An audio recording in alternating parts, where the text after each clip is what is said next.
Hello everyone.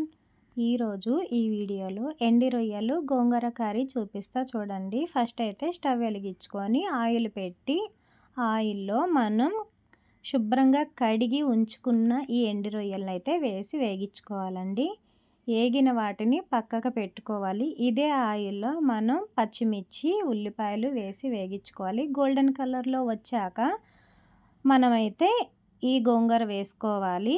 నేనైతే టమాటా add చేసుకుంటున్నానండి. వద్దు అనుకున్న వాళ్ళు స్కిప్ చేసుకోండి. తగినంత ఉప్పు, పసుపు, కారం వేసుకోండి. మగ్గిన తర్వాత కొంచెం వాటర్ యాడ్ చేసుకోండి. చూసారు కదా, నాకైతే ఇలా మంచిగా వచ్చింది.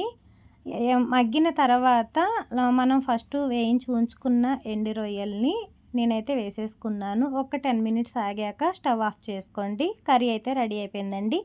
ఈ వీడియో మీకు యూస్ఫుల్ అనిపిస్తే లైక్ చేయండి, సబ్స్క్రైబ్ చేసుకోండి. Thank you.